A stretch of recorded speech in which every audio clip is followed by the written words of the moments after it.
Good morning, everybody. Mike Vacchi, Princetontrader.com, here for ntmarkets.com with your Thursday morning pre-market webcast.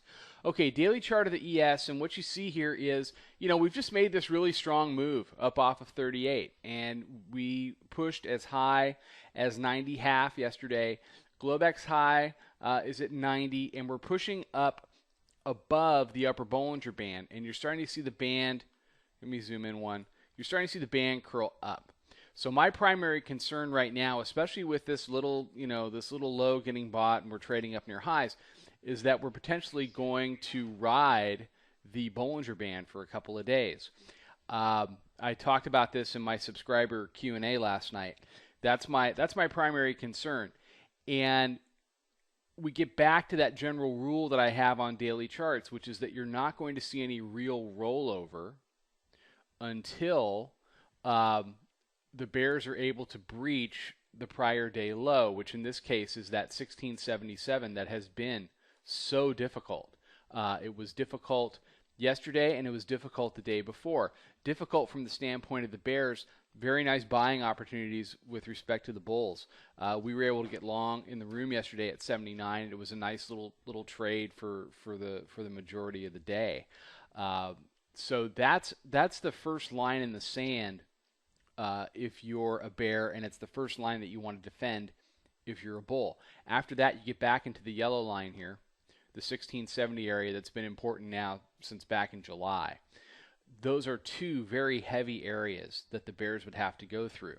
That being said, I think we're due for a little bit of a pullback, but my thought is, in looking at the chart, is it's going to be a pullback probably to the 1670 area, maybe a little bit of an overshoot.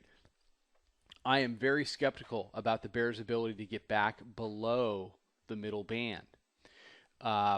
If they're not able to do that, then the bulls will continue to control the tape, and we will see a run at the 1705 highs. And this is very similar to what we saw when we were trading back here at 1685.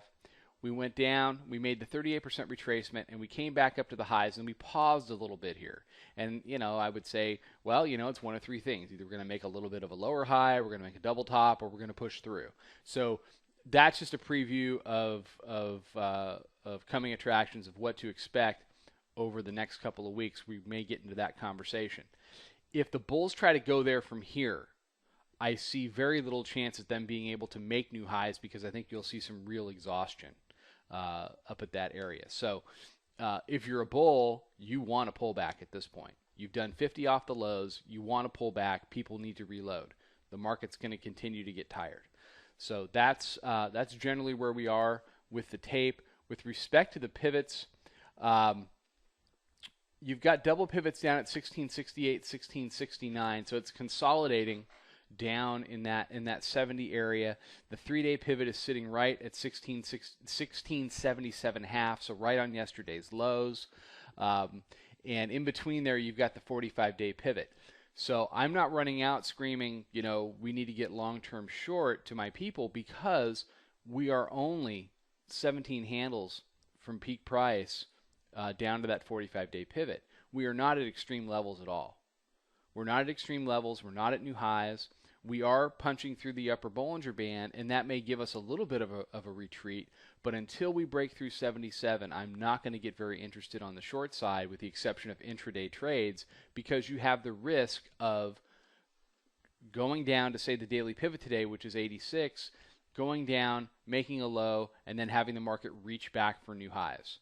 That's what upper Bollinger Band or any kind of Bollinger Band ride looks like, whether it's an upper band or a lower band.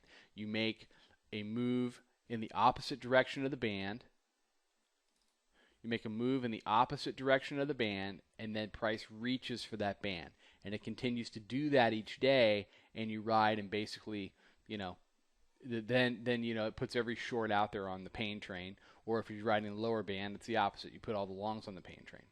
So that is the risk if you're just diving in short. If you do dive in short on a multi-day basis, you can do so, but you better start small. Okay, everybody have a fantastic day. Mike Vacchi, Princetontrader.com. Follow me on Twitter at Princetontrader. Check out the website. Come check out the chat room. We've got we got a bunch of people in there right now doing the trials. We're getting some great feedback via email, converting a lot of subscribers. It's just it's an actionable, fun place to trade all day. And I'm really thrilled at some of the responses that we're getting from the trial members. We did a trial member Q&A last night that discussed a lot of terminology and things like that. So if you come on in and take a trial, we can send that to you, get you up to speed, get you started off on the right foot. And I will be back tomorrow morning with another webcast. Don't forget to sign up for the webinar on September 18th on swing trading. Should be a good one. Take care. Be back tomorrow morning. Trade 'em well.